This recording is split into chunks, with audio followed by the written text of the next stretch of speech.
Everyone and welcome to our channel grounded to grow. तो जैसे कि हमने अपना सिलेबस खत्म कर लिया है, आज से हम स्टार्ट करेंगे रिवीजन एंड उसके लिए जो स्ट्रैटेजी वो मैंने यहाँ पे लिखी है। Basically we have 7 days for revision, जिसको मैंने 2 पार्ट्स में डिवाइड किया है, 4 days एंड 3 days। बेसिकली जो स्टार्टिंग के 4 days होंगे उसमें हम अपने सिलेबस को पूरे अच्छे तरीके से रिवाइज करेंगे। We have 12 chapters, so we will do 3 chapters daily, right? In these 4 days we will do 3 chapters की revision daily, and in the last 3 days we will do case studies। अब हमने देखो चैप्टर सारे अच्छे से पढ़ लिए, अब उनकी रिवीजन भी कर ली।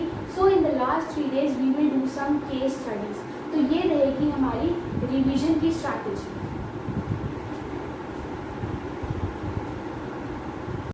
Nature and significance of management. Nature and significance of management में हमने सबसे पहले पढ़ा था कि मैनेजमेंट क्या होती है। Basically it is a process of planning, organising, staffing, directing and controlling, that is POSDC, to perform the activities effectively and efficiently to achieve the organisation goal, right. अब इसमें 2 टर्म्स थे, इफेक्टिव एंड एफिशिएंट। इफेक्टिव का मतलब काम करना at right time, and efficient का मतलब C से एट राइट कॉस्ट या फिर मिनिमम कॉस्ट के साथ। Now the next topic was characteristics. Basically management की कैरेक्टरिस्टिक्स के लिए जो मैंने मेमोरी टेक्निक बनाई थी, दैट इज PM जैसी गाड़ी, मतलब कि अगर प्राइम मिनिस्टर जैसी गाड़ी चाहिए तो मैनेजमेंट को फॉलो करो। P से था परवेसिव, M से था multi dimensional, that is people, work and operations, right. G से था G से था गोल ओरिएंटेड प्रोसेस, C से था कंटिन्यूअस प्रोसेस, GA से था ग्रुप एक्टिविटी, D से था डायनामिक एंड I से था intangible. Next was the objectives. अब बेसिकली मैनेजमेंट किस काम को अचीव करने के लिए या किन ऑब्जेक्टिव्स के साथ हम करते हैं, that were organisational, personal and social. Organisational के फर्दर 3 पार्ट्स थे, ग्रोथ, प्रॉफिट एंड सर्वाइवल, जिसमें हम क्या करते हैं, ग्रोथ में हमें अपनी कंपनी को बड़ा करना है, प्रॉफिट कमाना है, और सर्वाइवल मतलब अपनी कंपनी को मार्केट में स्टैंड करना है। नेक्स्ट वाज पर्सनल ऑब्जेक्टिव, मतलब कि जो एम्प्लॉयज़ के पर्सनल ऑब्जेक्टिव्स हैं उनको पूरा करना। एंड सोशल ऑब्जेक्टिव्स में हमने पढ़ा था कि डेवलपमेंट ऑफ सोसाइटी या बेटरमेंट ऑफ सोसाइटी के लिए कंपनी क्या क्या कर सकती है। Next was the importance of management. Importance of management को हम as it is objectives of management से लिंक कर सकते थे, दैट इज़ कि इम्पोर्टेंस मैनेजमेंट क्यों इम्पॉर्टेंट है, ताकि हम अपनी कंपनी की ग्रोथ कर सके, सर्वाइवल हो सके, प्रॉफिट कमा सके, अपने एम्प्लॉयज़ को उनकी स्किल्स को डेवलप कर सके और सोसाइटी को भी डेवलप कर सके, राइट।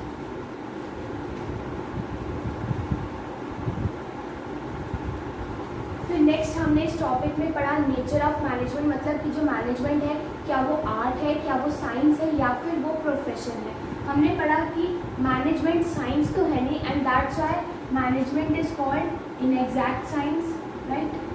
आर्ट बेसिकली मैनेजमेंट एक आर्ट है, इसलिए मैनेजमेंट को ट्रू आर्ट बोल सकते हैं, लेकिन management on the way of profession है, तो management is an inexact science, it is a true art and it is on the way of becoming a profession.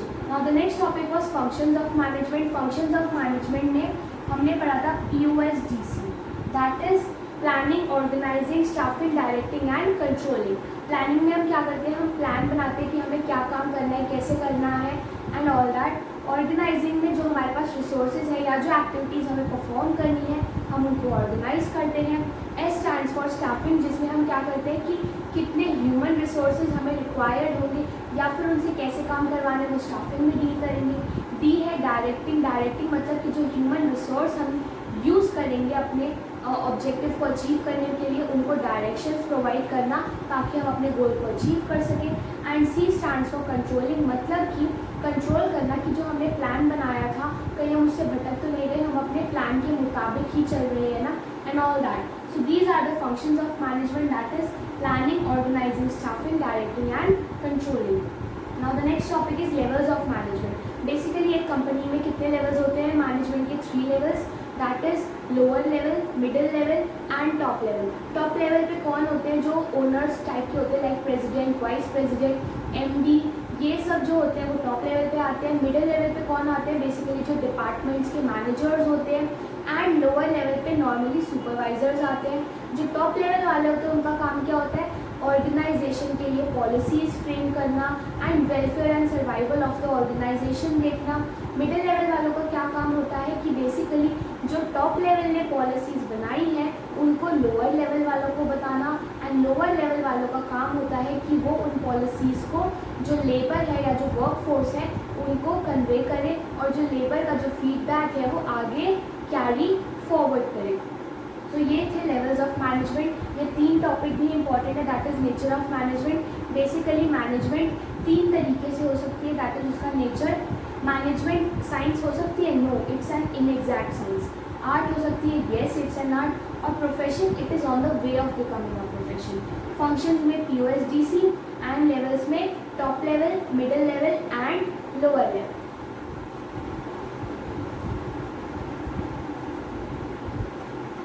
Now the next topic in chapter 1 nature and significance of management was coordination. Coordination क्या होता है? जब हम अपने workers या फिर एक company के एम्प्लॉयज़, मैनेजर्स सबकी एक्टिविटीज़ को एक साथ सिंक्रोनाइज करते हैं ताकि हम अपने ग्रुप गोल को अचीव कर सकें, दैट इज़ कॉल्ड कोऑर्डिनेशन। अब कोऑर्डिनेशन की कैरेक्टरिस्टिक्स क्या होती है? दैट इज़ UPC ग्रिड, मतलब कि UPSC की ग्रिड सॉल्व करने के लिए हमें क्या चाहिए? कोऑर्डिनेशन। तो U stands for unity of action. अगर सब एक साथ काम करेंगे तो यूनिटी आएगी काम में, that is unity of action. Next is P pervasive, C से है कंटिन्यूअस प्रोसेस, G से है ग्रुप एफर्ट्स आर इंटीग्रेटेड, मतलब कि एक ग्रुप में जितने भी लोग काम कर रहे हैं उनके सबके एफर्ट्स एक साथ इंटीग्रेट हो जाते हैं। R से है रिस्पॉन्सिबिलिटी ऑफ मैनेजर्स, मतलब कि मैनेजर्स ये देखें कि बेसिकली जो कोऑर्डिनेशन है वो उनके ग्रुप में फॉलो हो। And last is D, that is deliberate function, मतलब कि कोऑर्डिनेशन कोई अपने आप से नहीं होता बल्कि हमें करना पड़ता है ताकि हम अपने गोल्स को अचीव कर सकें। Now the next is importance of coordination, मतलब कोऑर्डिनेशन इंपॉर्टेंट क्यों है? It is important for 3 works, that is first growth in size, मतलब कि कंपनी बड़ी होगी तो उसी के साथ कोऑर्डिनेशन की इंपॉर्टेंस भी बढ़ेगी। नेक्स्ट है फंक्शनल डिफ्रेंशिएशन, अगर हमने अपनी ऑर्गेनाइजेशन में फंक्शंस को डिफ्रेंशिएट किया हुआ है तो उसमें कोऑर्डिनेशन की ज़रूरत होगी। And the next is specialisation, मतलब कि अगर हमें एक फील्ड में स्पेशलाइज करना है तो उसके लिए हमें कोऑर्डिनेशन करने की ज़रूरत है। And one more point, that coordination is called the essence of management, क्योंकि इसके बिना जितने भी फंक्शंस ऑफ मैनेजमेंट है that is POSDC, they can not be perform rightly और appropriately.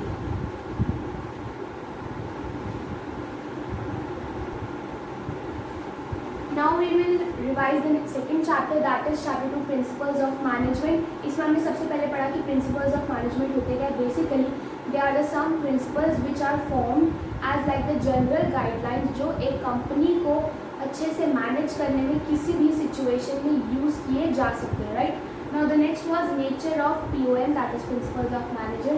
इसके लिए मैंने मेमोरी टेक्निक बताई थी, PG में बूफे नहीं चुराते, right? So P stands for practice and experiment, मतलब कि प्रिंसिपल जो है वो प्रैक्टिस एंड एक्सपेरिमेंट के बाद ही बनाए जाते हैं। G stands for general guidelines, मतलब कि कोई ऐसे as such hard and fast rule नहीं है, दे आर जनरल गाइडलाइंस ताकि वो किसी को भी किसी भी सिचुएशन में गाइड कर सकते हैं। B से है बिहेवियरल, मतलब कि जो प्रिंसिपल्स हैं वो बेसिकली ह्यूमन बिहेवियर से डील करते हैं, that's why they are called behavioural. Next है यूनिवर्सल एप्लीकेबल। F से है फ्लेक्सिबल, बेसिकली जो प्रिंसिपल्स ऑफ मैनेजमेंट हैं वो ह्यूमन बिहेवियर से डील करते हैं तो किसी भी सिचुएशन के अकॉर्डिंग उन प्रिंसिपल्स को हम मॉडिफाई करके यूज़ कर सकते हैं, and that's why they are called flexible in nature. C square से है contingent and cause and effect relationship, basically जो प्रिंसिपल्स हैं वो फ्लेक्सिबल इन नेचर है, मतलब हम उनको कभी भी चेंज कर सकते हैं, so that's why they are contingent in nature. And the next is cause and effect relationship, मतलब कि जो प्रिंसिपल्स हैं वो किसी कॉज की वजह से बनाए जाते हैं और जब उसको यूज़ किया जाता है तो ऑब्वियसली कोई ना कोई इफेक्ट तो आता ही है। Now the next topic was importance of principles of management. इसके लिए मैंने आपको बताया था कि इसकी इंपॉर्टेंस ऑलमोस्ट, या फिर आप समझ लो कि आप सेम टू सेम लिख सकते हो, that was of importance of management. और इम्पॉर्टेंस ऑफ मैनेजमेंट मैंने बताया था कि वो सेम है ऑब्जेक्टिव्स ऑफ मैनेजमेंट से। तो importance of principles of management में आपको क्या लिखना है कि हम प्रिंसिपल्स ऑफ मैनेजमेंट को क्यों यूज़ करते हैं, ताकि हम अपने ऑर्गेनाइजेशनल, पर्सनल और जो सोशल ऑब्जेक्टिव्स हैं उनको पूरा कर सकें, that is growth, survival, profit, या फिर अपने एम्प्लॉयज़ को डेवलप करना, उनकी स्किल्स को डेवलप करना and betterment of the society. Now the next topic was principles of management. अब बेसिकली जो प्रिंसिपल्स ऑफ मैनेजमेंट है उनमें आखिर कौन कौन से प्रिंसिपल्स आते हैं, तो हमारी बुक में दो इंडिविजुअल्स हैं, उनके जो प्रिंसिपल्स हैं वो दिए गए हैं, that is Fayol, Henri Fayol and Taylor, FW Taylor. Basically जो टेलर ने प्रिंसिपल्स दिए उन्हें हम साइंटिफिक प्रिंसिपल्स ऑफ मैनेजमेंट भी कहते हैं। He has given 4 principles plus 4 techniques of scientific management. So Taylor ने हमें 4 प्रिंसिपल्स दिए और साथ ही साथ 4 टेक्निक्स दी हैं, एंड फेयोल ने हमें 14 प्रिंसिपल्स ऑफ मैनेजमेंट दी है।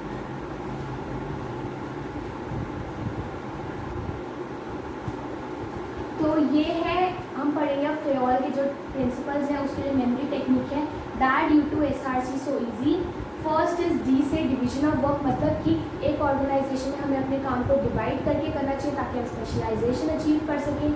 नेक्स्ट है अथॉरिटी एंड रिस्पॉन्सिबिलिटी, मतलब कि अथॉरिटी एक इंडिविजुअल को जो दी जा रही है एंड उस पर रिस्पॉन्सिबिलिटी का भी बैलेंस होना चाहिए, वरना ऑर्गेनाइजेशन में अच्छे से काम नहीं कर पाएगी। DC है डिसिप्लिन, मतलब कि ऑर्गेनाइजेशन में डिसिप्लिन फॉलो होना चाहिए। नेक्स्ट है U² से या फिर UU से unity of command and unity of direction. Unity of command क्या कहते हैं कि एक सबॉर्डिनेट को ऑर्डर सिर्फ एक ही बॉस दे, एंड यूनिटी ऑफ डायरेक्शन क्या कहते हैं कि एक ग्रुप का एक ही गोल होना चाहिए।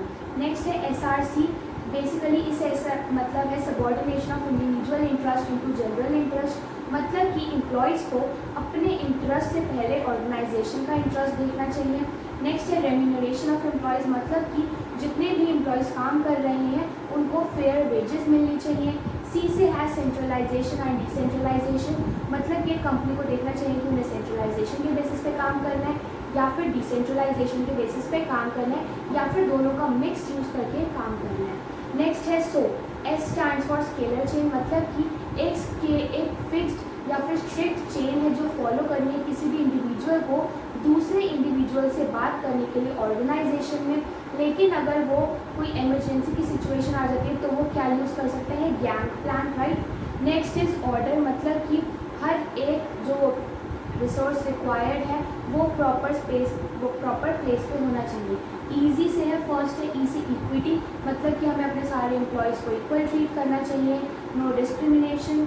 S से है stability of tenure of personnel, मतलब कि हमें अपने ऑर्गेनाइजेशन में जितने भी एम्प्लॉयज़ काम कर रहे हैं ऐसा नहीं कि उनको बहुत फ्रीक्वेंटली हम छोड़ दें या फिर बहुत फ्रीक्वेंटली वो लीव कर रहे हैं हमारी job. They should be stable in our company for their development as well as for the company's development. I से इनिशिएटिव, मतलब कि हमें अपने जो वर्कर्स हैं या जो एम्प्लॉयज़ हैं उनसे भी उनके आइडियाज़ लेने चाहिए, उन्हें भी इनिशिएट करना चाहिए कि वो बढ़ चढ़कर हिस्सा लें कंपनी की ग्रोथ में एंड ऑल दैट। लास्ट है spirit D corps. Spirit D corps का मतलब कि हमें unity is strength. Spirit D corps का इंग्लिश में मीनिंग होता है यूनिटी इज स्ट्रेंथ, मतलब कि जितने भी एम्प्लॉयज़ हैं एक ऑर्गेनाइजेशन में या जो मैनेजमेंट वर्कर्स हैं सबको एक साथ मिलके काम करना है ताकि हम ऑर्गेनाइजेशन की ग्रोथ में हेल्प कर सकें या ऑर्गेनाइजेशन जो है वो ग्रो कर सके।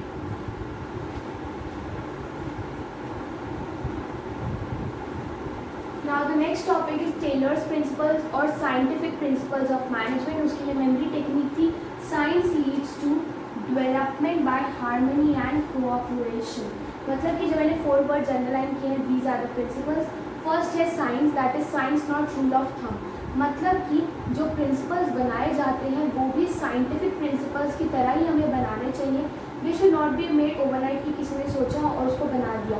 जो प्रिंसिपल्स हैं मैनेजमेंट के उन्हें भी हमें साइंटिफिक प्रिंसिपल्स की तरह बनाना चाहिए, that is by proper practice, experiment, observation. Next है development. Basically this development stands for development of the personal to his और her greatest efficiency and prosperity, मतलब कि हमें हमारी ऑर्गेनाइजेशन में कोई भी पर्सनल या जो भी एम्प्लॉयज़ काम कर रहे हैं हमें उनकी मैक्सिमम कैपेबिलिटी, मैक्सिमम स्ट्रेंथ को डेवलप करने के लिए काम करना चाहिए। नेक्स्ट है हार्मनी एंड कोऑपरेशन। बेसिकली ये दोनों पॉइंट्स इंटरलिंक्ड हैं। इनका मतलब क्या है कि जो मैनेजमेंट और जो वर्कर्स हैं वो आपस में कोऑर्डिनेट करके, कोऑपरेट करके काम करें और उनके बीच में कॉन्फ्लिक्ट्स ना हो, पीस बनी रहे, हार्मनी बनी रहे। तो हार्मनी का मतलब है हार्मनी नॉट डिस्कॉर्ड, मतलब कि उनके बीच में लड़ाइयाँ ना हो, that is management and workers.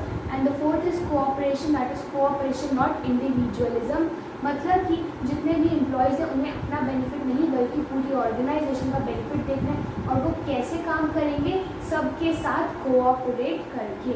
So these are the 4 scientific principles, science not rule of thumb, development of personnel to his or her greatest efficiency and prosperity, harmony not discord, and cooperation not individualism.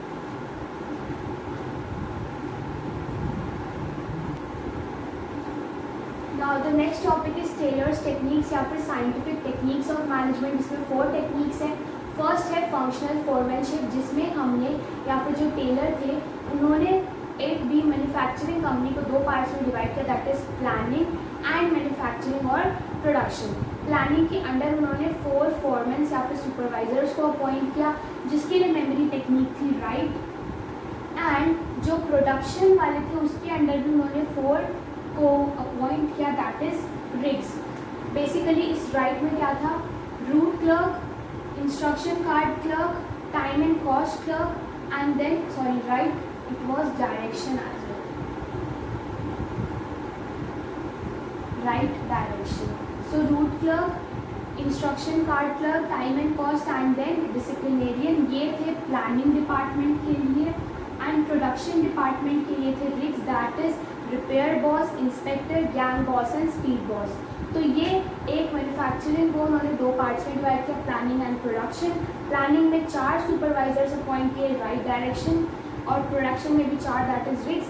And ये जो 8 थे इनको कहा कि आपको किनको order देना है, वर्कर्स को, मतलब कि ये जो पूरे 8 इंडिविजुअल्स या जो फोरमैन या सुपरवाइजर अपॉइंट किए गए हैं किसको ऑर्डर देंगे, वर्कर्स को। So this was the first technique, and this technique was against unity of command of Fayol. Now the next technique was study, basically 4 types की स्टडी टेलर ने suggest की कि हमें एक ऑर्गेनाइजेशन में करनी चाहिए, दैट इज़ मोशन, ताकि हम मोशन मतलब कि मोशन स्टडी, कि हम ये स्टडी करें कि जो हमारी कंपनी में वर्कर है एक टाइप के जो काम करते हैं उनके मोशंस क्या क्या है, मतलब वो किस किस तरीके की मूवमेंट शो करते हैं, और जो अननेसेसरी मूवमेंट्स हैं हम उनको कैसे रिड्यूस कर सकते हैं। Next is method study. Method study में हम ये स्टडी करें कि जो वर्कर्स हैं वो कौन सा मेथड यूज़ कर रहे हैं प्रोडक्शन के लिए, क्या उससे कोई बेटर मेथड हम यूज़ कर सकते हैं एंड ऑल दैट। नेक्स्ट है टाइम स्टडी में हम ये देखते हैं कि जो वर्कर्स हैं वो कितना टाइम ले रही हैं उस काम को पूरा करने के लिए। And the fourth is fatigue study. Fatigue study में हम ये स्टडी करते हैं कि बेसिकली जो वर्कर्स हैं वो कितने टाइम के बाद वो टायर्ड हो जाते हैं, उन्हें रेस्ट इंटरवल चाहिए या फिर एक दिन में कितने रेस्ट इंटरवल्स चाहिए। तो फर्स्ट टेक्निक थी फंक्शनल फोरमैनशिप, जिसमें 8 फोरमैन्स अपॉइंट किए गए वर्कर्स को डायरेक्शंस प्रोवाइड करने के लिए। सेकेंड है स्टडी, जिसमें 4 स्टडीज़ हैं हमारे पास, motion, method, time and fatigue. Third है standardization and simplification of work, जो कहती है कि जो हमें काम करना है उसके लिए हमेशा हमें स्टैंडर्ड सेट कर देने चाहिए कि हमें इन स्टैंडर्ड्स को मीट करते हुए अपने काम को करना है। एंड सिंप्लीफिकेशन ऑफ वर्क, मतलब कि हमें काम इस तरीके से करना है इन द सिंपलेस्ट वे, हमें कोई कॉम्प्लेक्स वे यूज़ नहीं करना है बल्कि हमें सिंपलेस्ट वे में अपने काम को करना है ताकि हमारी प्रोडक्टिविटी इंक्रीज हो सके। And the fourth technique is differential piece wage system. Differential piece wage system का मतलब क्या है, टेलर ने ये सजेस्ट किया कि जो एफिशिएंट वर्कर्स हैं उनको हम ज़्यादा पे करें as compare to inefficient workers to increase the morale and to increase the productivity of the workers. Differential piece wage system क्या कहता है कि एफिशिएंट वर्कर्स को ज़्यादा दो और इनएफिशिएंट को कम दो, दैट इज़ देयर पे।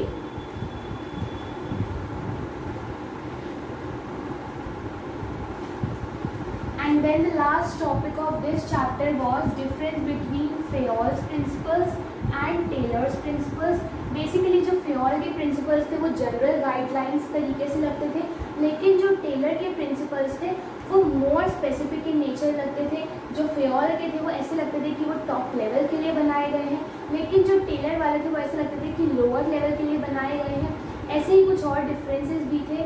जो फेयोल के थे वो ऐसे लगते थे कि वो अपवर्ड बॉटम अप्रोच के साथ है, लेकिन टेलर के प्रिंसिपल्स बॉटम अपवर्ड अप्रोच के साथ थे। तो ऐसे कुछ डिफरेंसेस हमने पढ़े, आप उनको पुरानी वीडियोस में फिर से देख सकते हो या आप अपनी बुक से भी उनको एक बार क्विकली रिवाइज कर सकते हो। तो इसी के साथ हमारा चैप्टर सेकेंड भी फिनिश हो।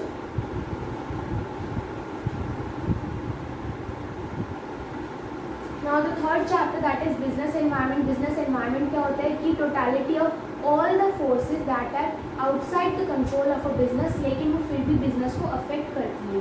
सो इसकी करेक्टरिस्टिक्स की डिस्टर्ब सी, बेसिकली डी से मतलब डायनामिक, जो बिजनेस एनवायरनमेंट है वो बहुत जल्दी रैपिडली चेंज होता रहता है, so that's why it is dynamic. I say that inter related, S से है स्पेसिफिक एंड जनरल फोर्स, मतलब कि जो बिजनेस एनवायरनमेंट में कोई चेंज आता है ये भी हो सकता है कि वो एक ही तरीके के बिजनेसेस को अफेक्ट करे या फिर सबको अफेक्ट करे। टी से है टोटलिटी ऑफ एक्सटर्नल फोर्स, मतलब कि सारे एक्सटर्नल फोर्सेस को हम बिजनेस एनवायरनमेंट में लिखते हैं। यू से है अनसर्टेनिटी, बेसिकली कभी भी कोई भी बिजनेस एनवायरनमेंट में चेंज आ सकता है, इसलिए इट इज अनसर्टेन। आर से है रिलेटिविटी एंड सी से है कॉम्प्लेक्सिटी। कॉम्प्लेक्सिटी बेसिकली क्यों, क्योंकि the business environment keeps on changing.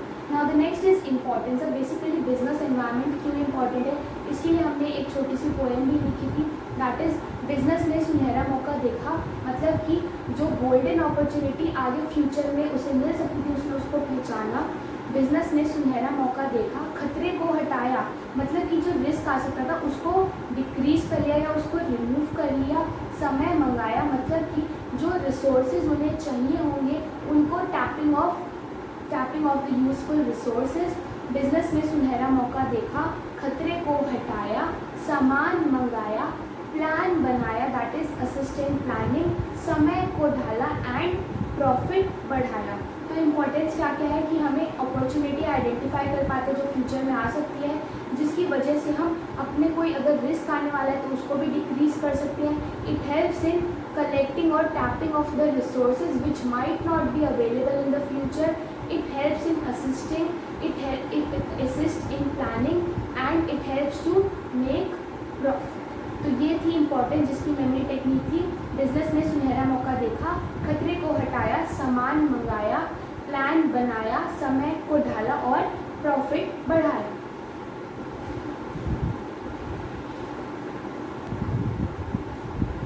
Now the next topics of business environment है, फर्स्ट इज डायमेंशंस। डायमेंशंस में हमने 5 डायमेंशंस पढ़ी बिजनेस एनवायरनमेंट की, that is technological, social, economical, political and legal. Social मतलब society से related, technological मतलब जो technology से रिलेटेड होता है, इकोनॉमिकल मतलब जो एक कंट्री की इकोनॉमी से रिलेटेड होता है, जिसमें बेसिकली जो आरबीआई है, जो बैंकिंग इंस्टीट्यूशंस वगैरह हैं वो डील करते हैं। नेक्स्ट था पॉलिटिकल। पॉलिटिकल इन्वायरमेंट मतलब कि कोई पॉलिटिकल पार्टीज़ में जो चलता है जिसकी वजह से कोई बिजनेस अफेक्ट हो सकता है। एंड लास्ट वॉज लीगल मतलब कि जिसमें एक्ट्स वगैरह जो कोर्ट या कॉन्स्टिट्यूशन में अमेंडमेंट्स वगैरह आते हैं। तो डायमेंशंस 5 होती हैं। फर्स्ट है सोशल, मतलब कि जब कोई सोसाइटी में चेंज होता है एनवायरनमेंट, जो सोशल एनवायरनमेंट में चेंज होता है। नेक्स्ट है टेक्नोलॉजिकल, जब कोई टेक्नोलॉजी में चेंज होता है। नेक्स्ट है इकोनॉमिकल, मतलब कि बेसिकली कंट्री की इकोनॉमी में जब कोई चेंजेस आते हैं, दैट इज इन्फ्लेशन या फिर फॉरेक्स रिलेटेड कोई चेंज, बेसिकली जिसमें आरबीआई या जो बैंकिंग इंस्टीट्यूशन है वो डील करते हैं। नेक्स्ट है पॉलिटिकल। पॉलिटिकल मतलब जो पॉलिटिकल पार्टी से रिलेटेड होता है या पॉलिटिक्स से रिलेटेड होता है, जैसे कि अगर एक कंपनी, एक पॉलिटिकल पार्टी डूब गई तो उसके साथ जो रिलेटेड कंपनीज थी उनको कैसे अफेक्ट होगा and all that. And the last is legal environment, मतलब कि जिसमें हम कॉन्स्टिट्यूशन अमेंडमेंट्स या फिर जो लीगल एक्ट्स वगैरह पास होते हैं उससे रिलेटेड जो अफेक्ट आता है किसी बिजनेस पे। Now the next topic was demonetisation. Demonetisation क्या था कि जब हम एक करेंसी को उसके लीगल टेंडर से हटा देते हैं, मतलब कि जैसे हमारी कंट्री में होते जो 500,000 के नोट थे उनको उनके लीगल स्टेटस से हटा दिया था और उन्हें इनवैलिड बता दिया गया था। It was done on November 8, 2016। 500,000 के नोट बंद कर दिए थे। ये वो क्यों किया गया था, ताकि ब्लैक मनी जो है वो कम कर सके, जो टैक्स इवेजन होता है या जो टैक्स चोरी होती है उसको कम कर सके, ऑनलाइन पेमेंट बढ़ाने के लिए, या जो टेररिस्ट एक्टिविटीज़ फंड की जाती थी 500,000 के नोट से उनको रोकने के लिए। So all this was in demonetisation. Next was 1991 new economic policy. Basically 1991 में हमारी कंट्री में न्यू इकोनॉमिक पॉलिसी आई थी या फिर इकोनॉमिक रिफॉर्म्स किए गए थे। अब वो इकोनॉमिक रिफॉर्म्स क्यों किए गए थे? क्योंकि जो पब्लिक सेक्टर था वो ढंग से परफॉर्म नहीं कर रहा था, इंडिया के पास जो उनका फॉरेन एक्सचेंज था वो नहीं था, बीओपी में डेफिसिट आ गया था एंड मैनी मोर पॉइंट्स जो हमने अच्छे से डिस्कस किए थे। तो इन कुछ रीजंस की वजह से हमें 1991 में इकोनॉमिक रिफॉर्म्स करने पड़े, that is under the new economic policy, जिसमें हमने क्या किया? LPG, that is liberalisation, privatisation and globalisation. Liberalisation का मतलब अपनी इकोनॉमी को बाहर की इकोनॉमीज़ के लिए ओपन कर दिया, ताकि बाहर की जो इकोनॉमीज़ है या जो बाहर की कंट्रीज़ की इकोनॉमीज़ है वो हमारी कंट्री से आराम से ट्रेड कर सकें।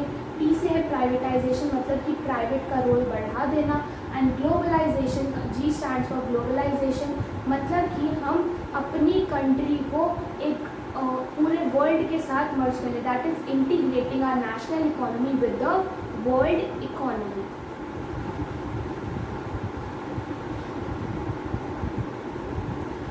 Now the next topic is impact of the new economic policy, और जो इकोनॉमिक रिफॉर्म्स आए थे उनका क्या इम्पैक्ट था, उसकी मेमोरी टेक्निक थी। MRI ने MLA बनाया, मतलब कि इकोनॉमिक रिफॉर्म्स ने कंज्यूमर को MLA बना दिया।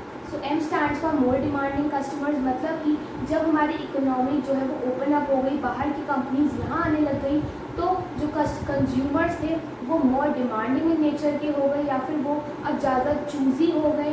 नेक्स्ट है R से रैपिडली चेंजिंग टेक्नोलॉजिकल एनवायरनमेंट, मतलब कि जब बाहर से न्यू टेक्नोलॉजी आने लग गई तो जो इंडिया का टेक्नोलॉजिकल एनवायरनमेंट है वो बहुत जल्दी चेंज होने लग गया।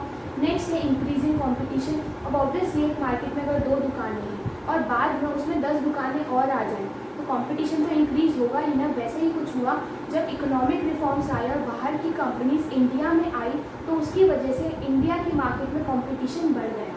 N स्क्वायर से मतलब है फर्स्ट नेसेसिटी फॉर चेंज, मतलब कि जब इतना कुछ चेंज हो रहा था तो इंडिया के लिए ज़रूरी हो गया कि वो भी अपने आप को चेंज करे और मॉडर्न टाइम या फिर जो न्यू कंपनीज आ रही है, न्यू मार्केट की जो सिचुएशन है उसके हिसाब से अपने आप को अडाप्ट करें। And next is need to develop human resource. अब बेसिकली जो बाहर से कंपनीज आ रही थी वो अपना फंड लेके आ सकती थी, इन्वेस्टमेंट ला सकती थी, लेकिन ह्यूमन्स को लाना या फिर एम्प्लॉयज़, इतने सारे एम्प्लॉयज़ को लाना पॉसिबल नहीं था। तो वो क्या चाहते थे कि इंडिया के एम्प्लॉयज़ उनकी कंपनीज में काम करें, तो उनको उनके हिसाब से डेवलप करने की बहुत ज़रूरत हुई, that is need for developing the human resource, ताकि वो जो न्यू कंपनीज आ रही हैं इनमें काम कर सकें और अपनी life standard of living increase कर सकें। एम से है market orientation. Basically market orientation का मतलब क्या है? पहले क्या होता था कि सेलिंग कॉन्सेप्ट फॉलो करना, मतलब कि जो गुड्स बना दिए गए उनको बस बेचना है, लेकिन इकोनॉमिक रिफॉर्म्स के बाद जब कस्टमर्स मोर डिमांडिंग हो गए, कंपटीशन इंक्रीज हो गया, तो जो सेलर्स थे या जो कंपनीज थी उन्होंने ये ट्राई करना स्टार्ट कर दिया कि जो कंज्यूमर चाहता है हमें वो ही मैन्युफैक्चर करना चाहिए। एंड लास्ट इज एल से loss of budgetary support to the public sector, मतलब कि जब प्राइवेट सेक्टर का रोल बढ़ा दिया गया तो पब्लिक सेक्टर का रोल कम हो गया, जिसकी वजह से उनको जो रेगुलर बेसिस पे फंड्स मिलते रहते थे in the form of profits and revenues वगैरह वगैरह, तो वो कम हो गए। तो ये जो था इम्पैक्ट जो इंडिया पे आया due to the economic reforms. अब बेसिकली जो मैनेजर्स थे कंपनीज के उन्होंने इसके खिलाफ कैसे रिस्पॉन्ड किया, मतलब कि मैनेजीरियल रिस्पॉन्स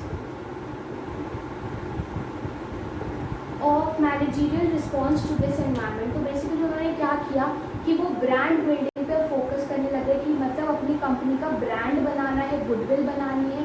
उन्होंने बाहर की कंपनीज के साथ टाई अप किए या फिर जॉइंट वेंचर्स किए। उन्होंने इस पर फोकस किया कि उन्हें डाइवर्सिफाई करना है, अपनी कंपनी को एक्सपैंड करना है। So some of these were the managerial response.